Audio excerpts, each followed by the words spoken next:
não parar, não precipitar e não retroceder. Então dizer para esse cara, sabe quando nós vamos parar? Nunca. Nunca na sua porca vida. Né?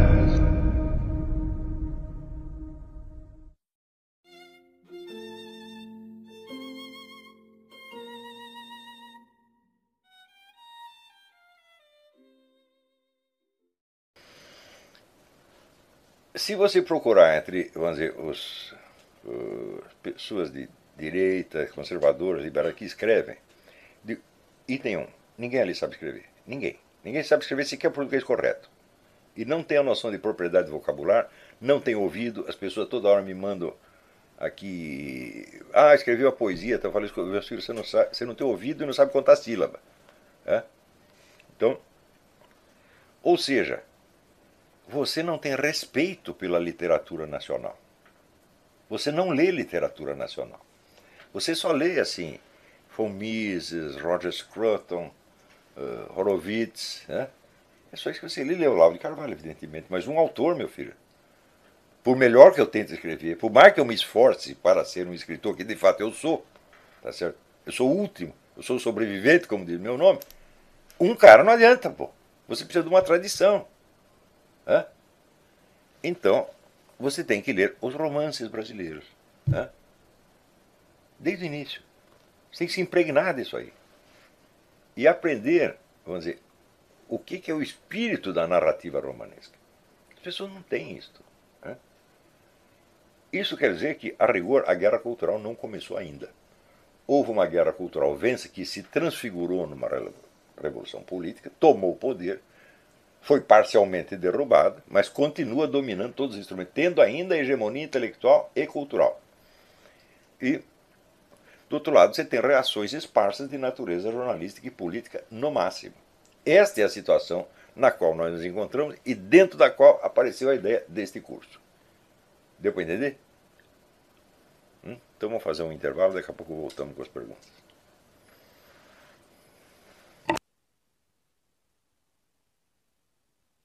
Então vamos lá. Aqui tem a pergunta do Nando Castro. O fato do Marcelo Freixo, do PSOL, ir para o segundo turno no Rio de Janeiro, teria alguma ligação com o trabalho cultural da esquerda? Mas é óbvio que tem. O Rio de Janeiro é a capital literária do Brasil, desde o século XIX e continua sendo. Então ali sempre será, vamos dizer, uma fortaleza do esquerdismo, enquanto a hegemonia intelectual não for derrubada. É muito simples. Não adianta fazer campanha, não adianta. Olha, o pessoal diz, por exemplo, o Bolsonaro fez uma campanha muito ruim. Eu falo, bom, pode ser, mas isso não é a causa principal. A causa é que esse esquerdismo está arraigado no imaginário carioca há muitas décadas. E não vai ser fácil de tirar. Não é com propaganda política, não é com candidatura a prefeito, ou vereador, ou governador que você vai acabar com isso. Olha, esse pessoal não construiu a hegemonia em 2 dias, tá certo? E ela não será destruída em 2 dias. E se você não destrói a hegemonia, você pode tirá-los do poder hoje, mas eles voltam amanhã inexoravelmente. Por quê? Da onde sai a classe política? Sai eminentemente da classe universitária, que é o grosso dos leitores de romances, etc, etc.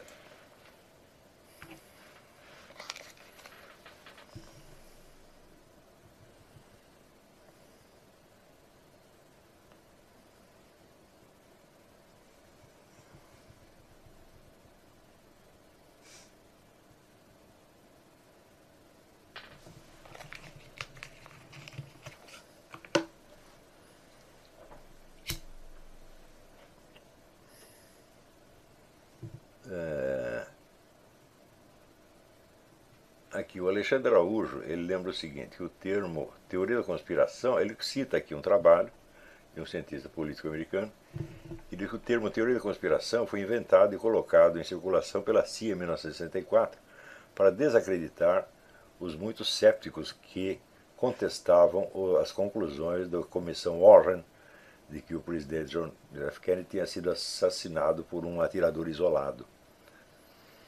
Eu não sei se foi inventado aí, eu sei que eu não acredito nisso, porque eu acho que esse termo já era bem anterior.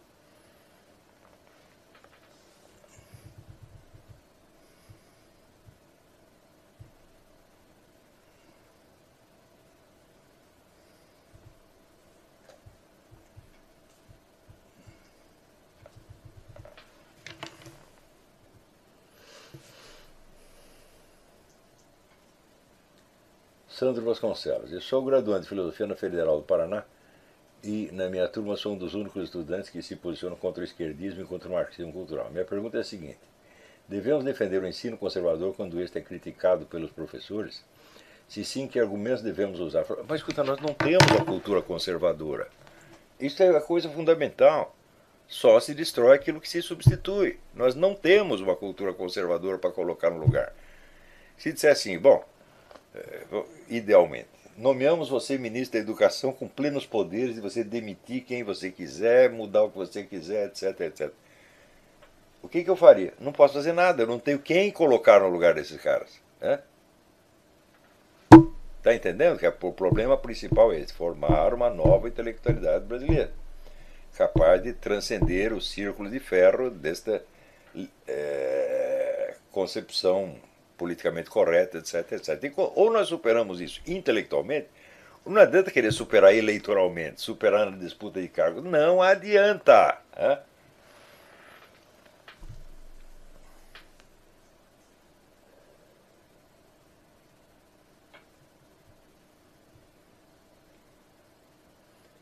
Ricardo de Carvalho Feitosa. Podemos considerar a Igreja Católica um agente histórico, sendo que ela constantemente infiltrada e manipulada pelos revolucionários? Bom, essa infiltração começa nos anos 20 e 30 do século XX. Né? Isso é um fenômeno. É claro que a Igreja é um agente histórico, e dos agentes históricos mais claros e nítidos, cuja ação persiste ao longo dos séculos,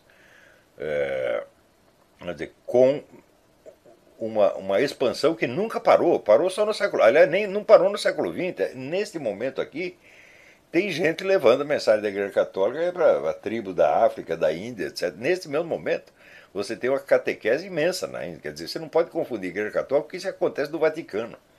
E os caras podem infiltrar a gente nas altas esferas. Agora, eles não vão infiltrar no último mosteiro que está lá, né, onde ninguém quer ir, você está entendendo? Também pode haver alguma infiltração ali, mas certamente não é significativa.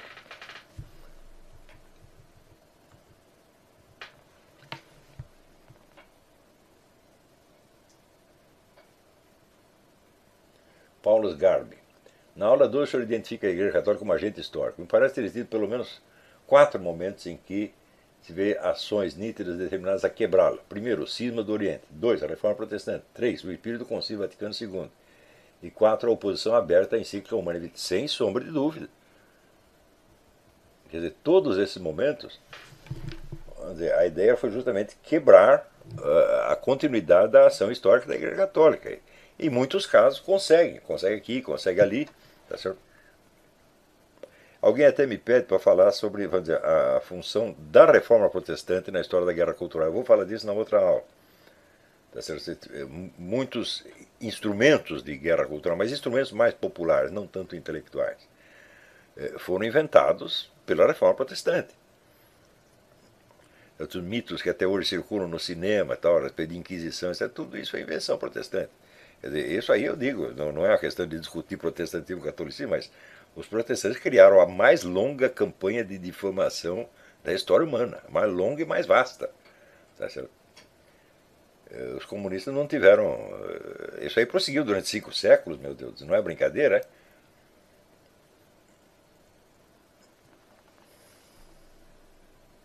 Como a luta contra a igreja se encaixa no contexto da guerra cultural? Muito bem, o Antônio Gramsci viu claramente que o maior problema do comunismo era a Igreja Católica. Por quê? As igrejas protestantes são muitas, elas são como um farelo, está espalhada aqui, espalhada ali, uma não se entende com a outra. E, por exemplo, quando se tenta criar uma central unificada, como o Conselho Mundial das Igrejas, já se cria sob hegemonia comunista. O Conselho Mundial das Igrejas é um órgão comunista, criado pela KGB. E vão aquele bando de idiotas, chefinhos das várias igrejas protestantes lá, todo contente, agora nós vamos nos unir, vamos ser mais fortes. Então, vamos dizer, as igrejas protestantes, nesse sentido, são mais fáceis de manipular do que a Igreja Católica. A Igreja Católica só tem um jeito de manipular, você tem que dominar a alta hierarquia, que é justamente o que eles estão tentando fazer há várias décadas. E mesmo assim, os resultados não são muito espetaculares, porque até mesmo a influência de um Papa é reduzida em função, vamos dizer, aos hábitos consolidados dos fiéis. Os fiéis não vão mudar de mentalidade só porque um Papa mandou. Quer dizer, o que é uma encíclica do Papa? Você pensa bem, quantas pessoas leem uma encíclica? Só intelectuais e padres leem, hein? Até isto chegar, quer dizer, a população leva muito tempo. Então, evidentemente, esse processo de castração da Igreja Católica é um processo muito lento. Tá certo? Então, é por isso que você vê, às vezes, os camaradas se desesperam da ideia do Antônio Gramsci de mudar a igreja por dentro e começam a persegui-la por fora de maneira brutal. Tá certo? Então, isso é sinal de que a Revolução Cultural não está funcionando muito bem. Então, você tem que apelar aos métodos leninistas.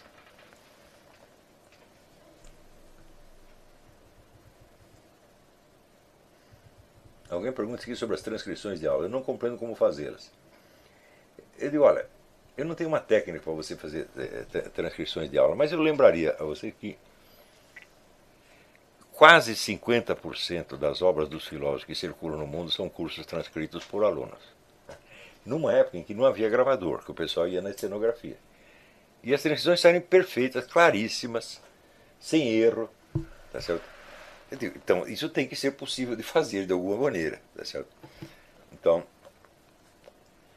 até hoje eu não vi nenhuma transcrição de curso meu que me parecesse adequada, pronta para publicação. Nenhuma. Algumas estão melhores, outras estão piores. E de qualquer modo é bom ter a documentação bruta do que não ter nada, é claro. Pelo menos tem um material que talvez eu possa eu mesmo trabalhar, mas eu jamais terei tempo de fazer isso. Mas vocês veem, semana passada eu estava falando do Schelling. Os dois principais livros dele, que são a Filosofia da Mitologia e a Filosofia da Revelação, jamais foram escritos. São notas estenográficas tomadas por vários estudantes que depois juntam essas notas, conferem, tá certo? Para saber exatamente o que ele foi. Para extrair, vamos dizer, de várias formulações verbais diferentes, o que é a afirmação formal feita pelo expositor. Né? Eu citei o exemplo do livro do Bernard Lonergan, Topics on Education, que foi feito de 5 transcrições diferentes, tá certo? E chegaram a uma fórmula final. Isso é um trabalho muito bonito de fazer e muito difícil. Tá certo?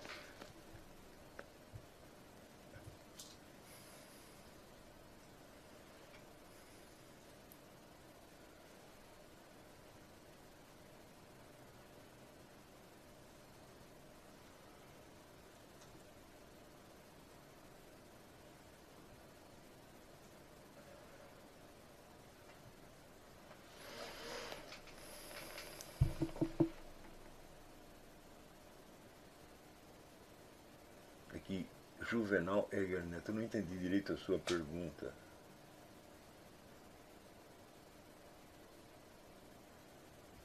Eu vou deixar para depois, não estou entendendo direito a pergunta. Formule melhor, formule na aula do COF, porque não é um assunto específico deste curso aqui. Gabriel Correia, tenho pensado muito sobre a opressão psicofísica causada pela terrível forma arquitetônica da cidade de São Paulo. Ora, nós não podemos esquecer que quem começou a destruir a aparência das cidades brasileiras foi o governo militar, não foram os comunistas. Isso demonstra o quê? Falta de consciência cultural. Eles só pensavam na funcionalidade do trânsito, só nisto. Quer dizer, eram engenheiros militares acostumados a construir aquelas pontes que quando termina a guerra você dinamita a ponte. Tá certo? Então, são engenheiros e não arquitetos, muito menos urbanistas. Então, quando fizeram Minhocão em São Paulo e outras obras por aí, acabaram com a aparência física da cidade e, sobretudo, apagaram o passado. Ora, como é que você pode falar, vamos dizer, de uma cultura conservadora onde você não tem sequer memória do passado? Dá vontade de pegar aqueles milicos daqueles anos e passar umas chineladas na bunda, porque é coisa muito infantil, na verdade. Aquela mentalidade praticista, aquele pragmatismo idiota, que não tem a menor consciência. Para aqueles militares todos, incluindo o governo do Conselho, cultura era adorno, era enfeite. Nós temos que aqui resolver os problemas materiais, etc, etc. E daí pagam uns artistas para enfeitar um pouquinho. É essa mentalidade. Muita gente tem no Brasil até hoje. Quando você pega a revista do Banco Itaú, Personalité, o que eles chamam de cultura é só enfeite. É só boniteza. Isto, a nossa burguesia tem essa concepção, né? Quando não cai na concepção da esquerda, e os nossos militares também têm. Vocês estão entendendo por que a esquerda dominou o panorama tão facilmente? Vamos dizer, a hegemonia cultural foi conquistada invadindo um espaço aberto. Por exemplo, você pega, quando chegaram os liberais no Brasil, o liberalismo é uma espécie de novidade no Brasil. Ele foi introduzido pelo Instituto Liberal, acho que já nos anos 80, 70, 80, criado pelo meu amigo Donald Stewart Jr., né? E aí começa a publicar os livros do von Mises, Hayek, etc, etc. Eu digo muito bem qual a cultura literária criada pelos liberais, né? Eu conheço uma obra que é um romance satírico escrito pelo Meira Pena, né? É engraçadíssimo, nunca foi publicado, né? Circula aí pela internet. Isso é a única. E note bem, o Meira Pena não é um ficcionista, ele fez aquilo quase que de brincadeira, tá certo? Você não vê um esforço literário. Bom, vamos representar o que é a experiência de viver no Brasil do ponto de vista de uma alma liberal. O que nós sentimos aqui. Eu não acredito que isso seja possível porque o liberalismo não tem essa tradição literária. Você tem tradição literária comunista, tradição literária conservadora, tradição literária cristã, tradição literária fascista. Tudo isso existe. Liberal? Não conheço. Né? Liberal só os livros da Ayn Rand. Né? Um pouquinho o Mário Vargas Llosa. Mas eu não acredito que a literatura dele tenha nada a ver com o liberalismo dele. Você falou que o livro do Meira Pena foi publicado, sim. Diz que o livro do Meira Pena, como é que chama mesmo? Urântia? Sei lá. É um congresso internacional de ufólogos. Né? E é muito engraçado o negócio. Eu não lembro o nome.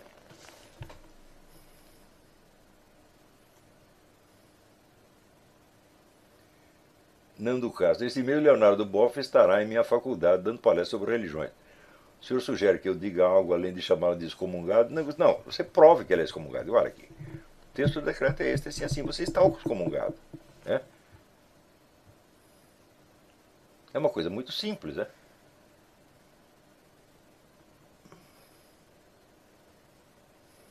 Tem uma pergunta sobre filosofia de Schelling, é do outro curso.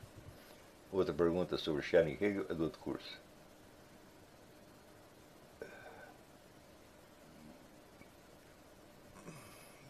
Tem várias perguntas sobre Schelling aqui. Mas não faz sentido responder.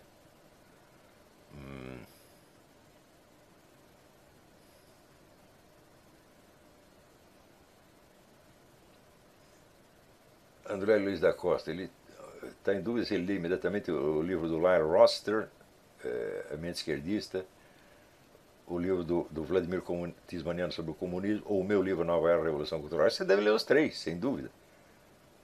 Agora, eu acho que para o fim do que nós estamos conversando aqui, o do Lyle Roster é mais importante. Se bem que ele está focado na esquerda americana, você vai ter que fazer uma série de adaptações aí.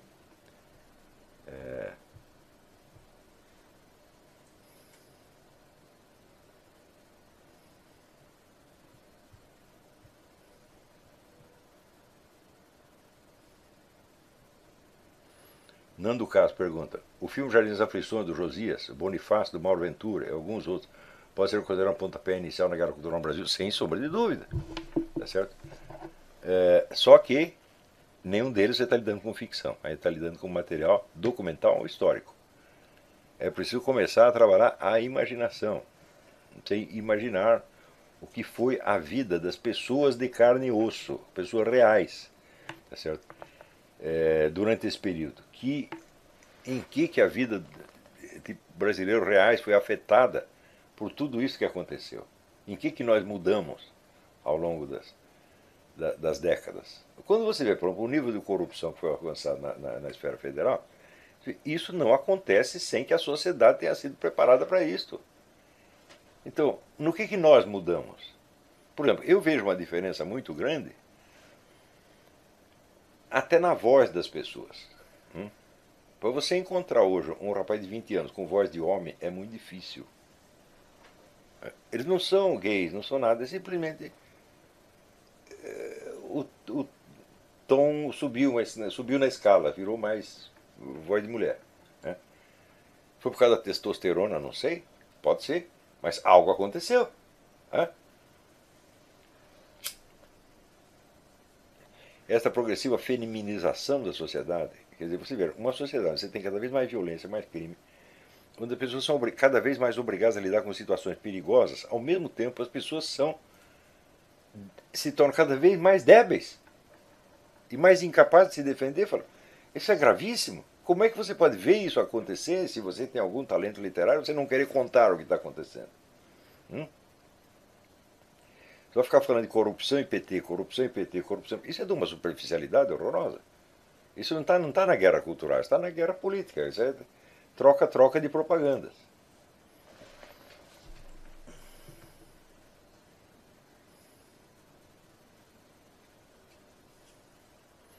Túlio Borges de Oliveira. Há um aspecto do período pós-60, 70 que foi explorado, as drogas e da violência. Filmes como Cidade de Deus, Tropa de Elite, Ônibus 174, eu não vi, Pichote. Muito bem. Mas, em geral, são explorados com a cosmovisão da própria esquerda. Quer dizer, os bandidos são os coitadinhos, vítimas da estrutura social, etc, etc. Até o Tropa de Elite número 2 teve que ceder a esta mentalidade. Isso reflete a visão real que o brasileiro tem? Isso reflete a visão de todos os dias? Me parece que não, porque a população diz que não. A população está sentindo que ela é a vítima. E que os bandidos estão sob a proteção do governo. É isso que eles estão sentindo. Alguém consegue expressar esta experiência humana? Não expressa. Isso só aparece em discurso político. Aparece o Bolsonaro dizendo isso, etc. Às vezes aparece programa programa de TV, o Ratinho dizendo isso. Então, mas você não tem uma expressão literária estabilizada, séria disso aí.